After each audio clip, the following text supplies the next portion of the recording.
You're now listening to the Zod and Drea podcast.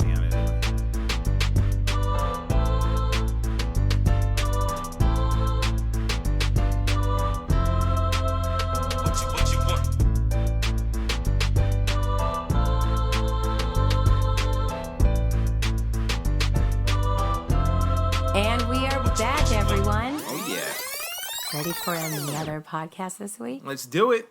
We've got a great amount of conversations and topics to discuss with everybody. Yeah. Got some feedback. We've got also some people that have posted on Instagram and other ways to let us know their thoughts. So can't wait to share with you guys this week. Yeah, this is going to be a good one. This is going to be definitely a good episode. So we're glad to have all the new listeners in.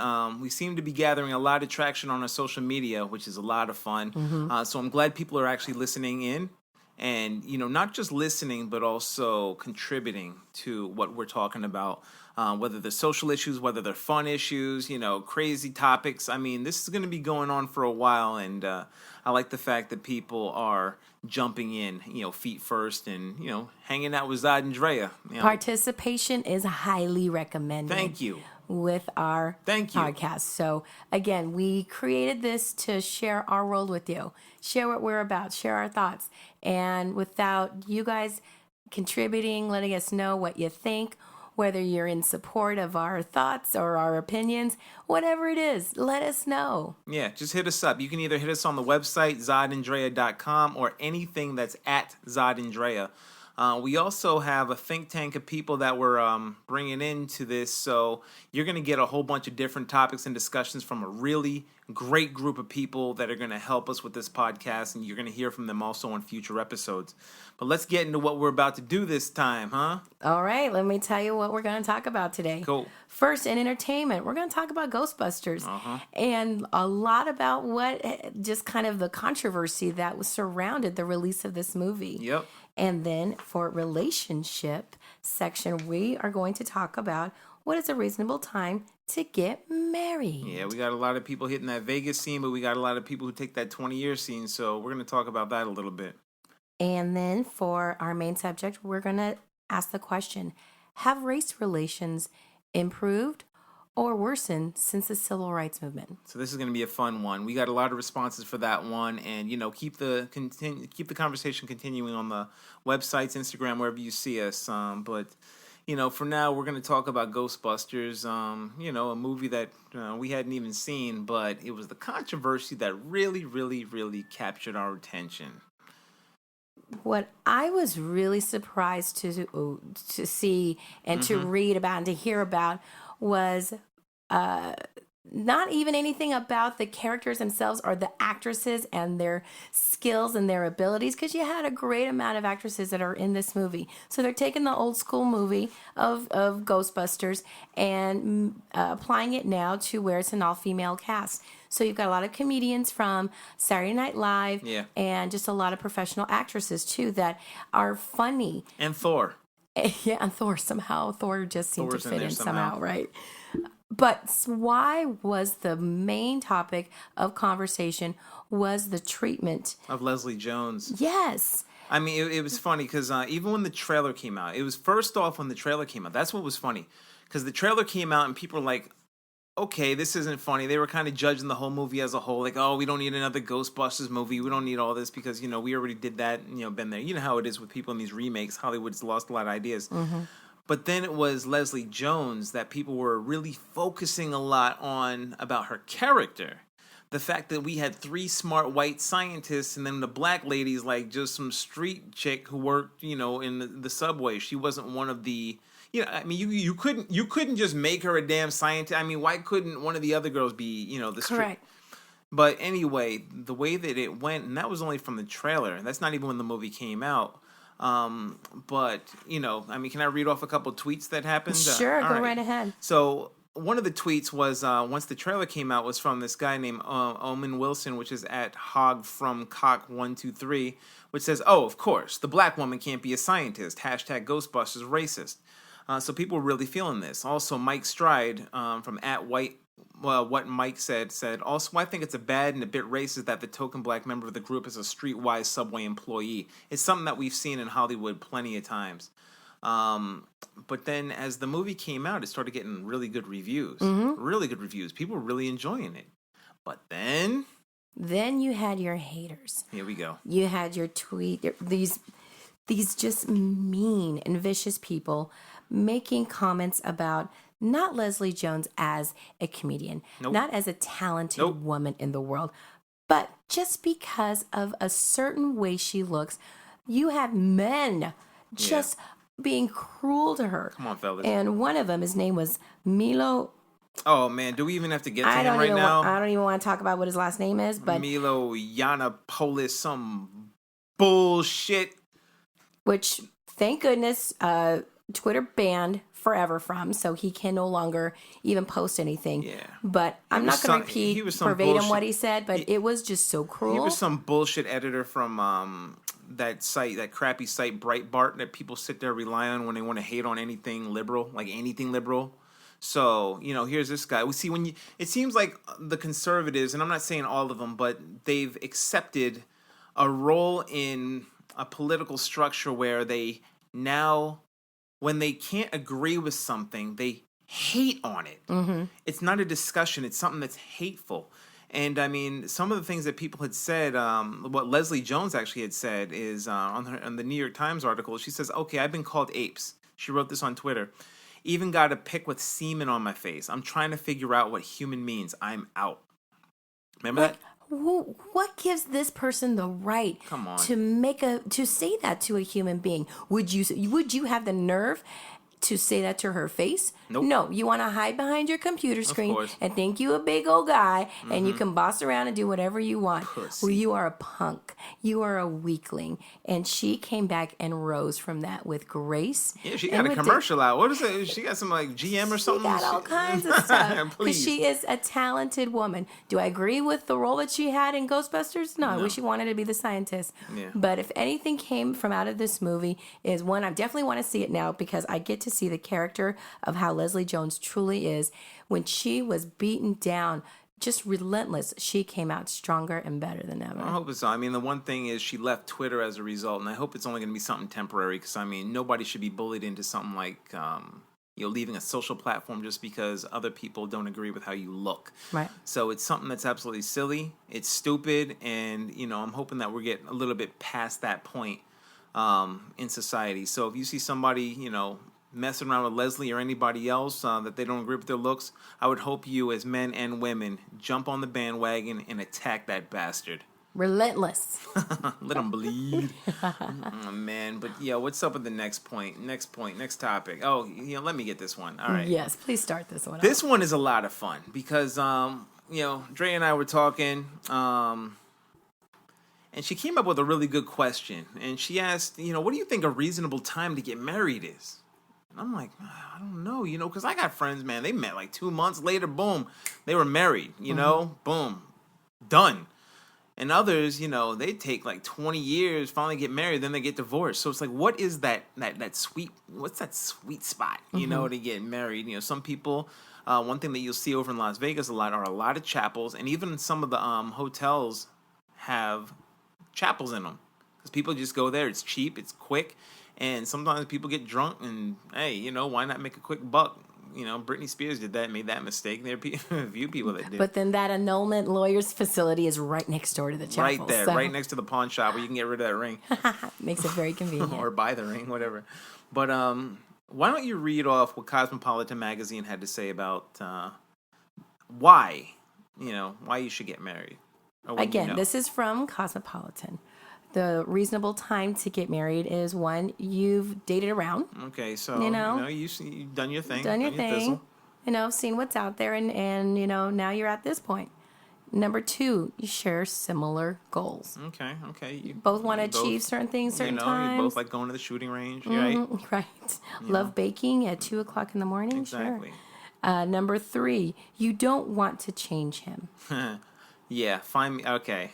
All right, find me. All right. Is that a different subject? Anyway, how many ladies out there try to change their guy? No? Okay, how many of you are lying? Anyway, go ahead. Number 4. Fellas, talk to me. Connection is tight. Even right out of bed, Yeah, So inside the bedroom and outside the bedroom, connection is always there. it's always good. Number 5, you're not living a bridal fantasy. Oh my gosh, Oh how my God. many You know, reality shows I blame Disney. are dedicated to a wedding dress? The only thing is Bridezilla is probably the best one because it shows the realism. It's These so psychos. crazy. But even if you go to like a bookstore and like go in the magazine section, you got like 40% is all about wedding dresses. It's kind of ridiculous. Bullshit. So next ones is try to resolve fights and your friends and family dig that person. So those are some legit reasons and why Some to good ones. Some kind good of like ones. why to get married. I mean, as long as some of those things, at least, hopefully, mostly, all of them relate. But why wouldn't you get married? I don't know. Let's find out. Why don't you tell me? Huffington Post had a nice little article, and here's some of the things that they said. That you're dreading the wedding. So how many people out there, fellas, we hear about that. We even hear about the runaway bride. She's just like, fuck this shit. Why did I even get this far? That might be one reason. How about you love him or her, but not in love with him or her? I've heard that too. I've heard that a lot, Me too. I've heard that. Unfortunately, I've been on the receiving end of that. And whoever's listening, up yours. Number 3, you're keeping secrets from each other. Oh boy. Who got that porn stash? Woo, who got that porn stash in the Who's corner? got that extra bank account hidden away? Shit. You think of divorce as no big deal. Oh, that would be like a Kardashian or a Trump. Like, you big said it. deal, whatever. I can always get another one. How about your morals and beliefs just don't line up? Now, that's funny, because that's a lot of hypocrisy that I hear in that one. A lot of people, like, what? I can't believe you're this and that. And then, he's going out with Steve and getting whipped, by dominatrix and getting peed on. Why you gotta call out Steve like that? Sorry, Steve. I got a friend named... Anyway. Sorry, Steve. You've only been with your partner for a short time, but again, I've known people short times, and they seem to be working. So, it depends on, how you feel. How about you keep having the same argument over again? All right, I've seen that. Over and over. Bury it. God. My man and I were just talking today about his girlfriend and how, sometimes these women will have a filing cabinet of things to, it's the same argument because it's never resolved, I mean, it's dumb shit. So make sure whatever you have before you move on to the next one, you just resolve it. Give me another one. Hit me. You're getting married out of guilt, fear, or to please someone else. Look at this. Yikes. Yeah, come on. Yikes. Oh, man. Anyway, continue the discussion online if you see it. Just let us know. We're going to talk to you soon. Please listen carefully. Hey, this is the Zodiac speaking. And I wanted to ask you, did you know that you can be a guest feature on the Zod and Drea podcast? Yes, it's very possible for you to be either a call-in feature, or if you actually live in the Phoenix area, whether you're in Gilbert, Chandler, Tempe, or anywhere around here, maybe Glendale, even Anthem, then come on down and you can be on the podcast also talking about some of these crazy topics. If you also have an idea that you'd like to share with Zod and Drea to be featured on the podcast, or maybe an idea or a question, then you can always visit us at facebook.com/ZodandDrea and write it out, ZODAND Drea, and you will just send a message to us. We typically answer within a few minutes to an hour, so we'll get back to you. I hope to hear your input, and we'd love to see you on the next podcast of the Zod and Drea podcast. All right, Stay tuned, okay? And we're back once again. This time we have a great topic on hand that is going to be just filled with all kinds of gems. And this Little nuggets. Look, check under your pillow. The question is, have race relationships in America improved or worsened after the civil rights movement? Now, we know that there are a lot of movements that have happened since then, since the civil rights era now, which were filled with all kinds of riots, burnings, church bombings, deaths, lynchings. Everything has been going on with a lot of racial groups between, whites and blacks. Jim Crow was still strong, despite all of the movements that King and Abernathy and some of the other guys, Jesse Jackson, had, pushed forward. John Lewis. There are a lot of living legends even today that even passed the torch on to some of the newer ones, which came out of the movement in '66. The Black Panther Party started coming out.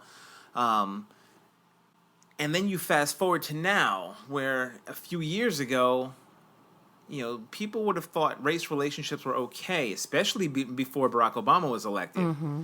Once he was elected, then all of a sudden there was a shift. There was a shift where whites started thinking that race relationships were worse off. Blacks were thinking that they were better off. And there was also an accumulation of things that happened with police shootings, which is nothing new. It's just that they're being caught on camera more. And that has really divided black and whites, where a lot of white people will blame Obama for it. So, let's talk a little bit about that. What do you have to say? Well, I have to say is I'm also including too in the civil rights movement a lot of the Latino movements that were also a big part of awareness of what's going on in America. You had, your Cesar Chavez. You had the Chicano movements that were happening and going on in the West Coast. And really what that brought in was a lot of alignment with what the black causes were, to just bring all these groups together that have been oppressed for so long to come together as a unit and make their voices heard, make their rights heard. And to see that break apart also in the past few decades is just something that is kind of saddening to see. Yeah. And then seeing now what the surveys, because we pulled up some surveys that some of the, I think it was YouGov, that also in line with The Economist did to get really just an overview about what is going on. What's the temperature check for minority groups and for whites regarding race relations now? Personally, do I think that they've improved? I think they've just been more aware. I think there's an awareness. Improvements definitely with rights, but as far as relations, I think a lot of stuff's still been hidden underneath there, and people have been polite for a while. So now that there's this kind of conversation and energy going on of, yeah, it's okay to say bad things about that Mexican. It's okay to say bad things about that black person over there. That's not cool with me. But it gives others, though, a time and a place now to really release themselves and show who they truly are. But it cracks me up because you look online and you'll see a lot of white people in comment sections regarding race relations thinking that they are now the most discriminated group in America. They'll always say, white people are the only ones you can legally discriminate against now. And, there's black privilege. I wish I had privilege like black people, because it's like, do you really want to? I think it is like 7 times more likely a black person will get shot by a police officer, or at least unarmed, in this country. Do you really want that? Numbers, and then, the retort is, oh, well, more white people get shot by cops, which is absolutely true. But there is 66% of you in the United States, and there's 13% of us. If there's only a rate of, even if it's a rate of 200 of you getting shot and 100 of black people getting shot, you have to take in ratio at how much more often and how much more of the likability it is that you'll get killed by a police officer. And it's not so much people doing crimes and getting shot, which they shouldn't be. It's the fact that it's on video. You see what's going on, and automatically there's a shift between races as into who they take sides for. And you will see much more likely that white people will take the sides of the police. It's like, how do you identify with that? Whereas black people will then take the sides of the victim because they can relate more. So it's like there's a lack of empathy. There's a lack of empathy as into what goes on, and a lack of knowledge of what's going on racially in the racial divide. And for anybody who's trying to blame the president, the first black president, you're going to blame the first black president, and he's the one, he's the one that's going to make white people suddenly hate black people? That doesn't make sense. And so I ask the reasons why, and it's always, well, he said when the Trayvon Martin shooting occurred, he said that if he had a son, it looked like Trayvon Martin. That's not racism. Him saying that is not a divide. It's the way that people take things. If you have no empathy, then you will not understand him. If you have no empathy, you will not understand where he's coming from. If you think the president hasn't been racially discriminated by American citizens, this is your president. But yet you're trying to give a pass to George Bush, who during Katrina did an absolutely horrible job of protecting the people who are mostly black in that community and sending help way later. I mean, if it was Beverly Hills, he would have been on top of it. So, we can go into all kinds of statistics, but right now, between 2009, people were saying that 60% were saying that race relationships were actually good. Right. And 40% were saying bad. But, read what the switch is in 2015. In 2015, you've got then 56% that said bad and 44% that said good. There is a swap. There's a significant swap that happened during those years. It's like you got to realize what happened during those years. That's when the presidential candidates started coming out. And there's just right now, I think, if anything, an awareness. There's a consciousness occurring of looking around and really seeing, and you have an opportunity, every citizen, to look around and see what is going on in my world, what is going on outside of my world, and what is going on in my community, and how can I be of change? Just how can I be of change? And the gap in perception is what disappears. This is interesting because the percentage of white and black Americans who say race relationships are good, okay? So in 2010, 34% of blacks said race relationships were good, whereas 50% were white said that they were good. There's a huge bump in 2014. There's a real shift where 60% of whites said racial relationships were good, and and this is the same in 2014, 50% of blacks said that they were good. So we're talking that there was a shift in uptick, a huge uptick from between 2010 and 2014 with blacks that went from 34 to 56%. But then in 2014, boom, a huge shift again. It went all the way down to where blacks are 45% likely to say that race relationships are good and 43% of whites. So there has been a shift in America on your perception of race and what's been good now compared to the civil rights era. My opinion is it is better, but people are now, with Donald Trump as their speaking voice and other people like him, they are feeling more comfortable in coming out in support of what he says, because he says what they've always wanted to say, but they just were scared of a backlash. But here's a guy who now they can rally behind him. He's the one saying it for me. I don't have to say it. Mm-hmm. And I think that's what's going on. And he doesn't have to deal with any consequence. None. So, we've had a couple of responses that were really good on phone and on Instagram and Facebook. Let me read you what Kathy from Chicago /Phoenix had to say. Her Instagram name is Catnappin', and she says, I think that race relationships have improved in many areas, especially as it pertains to acceptance between different cultural groups. In general, we are more open to learning more about each other, which promotes understanding our differences and becoming more comfortable with them. Understanding and acceptance also allows us to ask questions, promotes tolerance, and possibly even honor our differences. Sadly, oppressive practices by education, law enforcement, and economic systems keep other racial clearly delineated. We are the only second and third generations into this movement and cannot rest on the laurels of our parents and grandparents. I mean, she's absolutely right. We can't rely on them. We have to move forward as a group. As the newer generations come up, we have to teach them and bring them into our world, because they're the ones who are going to be able to change all this so everyone is one. Who do you have? I've got Steez360 on Instagram. Steez. His response is, it's all mass manipulation. Race relations can only improve if there is an understanding of mutual respect and self-sufficiency within every community, starting with each individual. We are all part of a human family, and until we understand that responsibility, we will perish as fools. That's pretty powerful. Yeah, it's pretty powerful, Steve. Good one. What is one of my favorite lines from a Stevie Wonder song? And it's the line that says, one day when I am you and you are me. Oh, you love that. I love that. Stevie. And so I think Steez has that same type of concept of, again, as a human race, as human beings, we all need to come together and really, really do something to make change now. Yeah. You know what? Let's take it to the phone lines. Let's see what this is my man Roy. He's part of the people who are going to be helping us out later. But my man Roy from Allentown, PA. Let's hear what he has to say.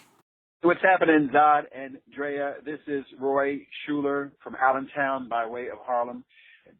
Despite the ugliness that we've seen within our society, particularly what has been highlighted with the ascension, if you will, of Donald Trump, I'd be inclined to say that race relations have improved.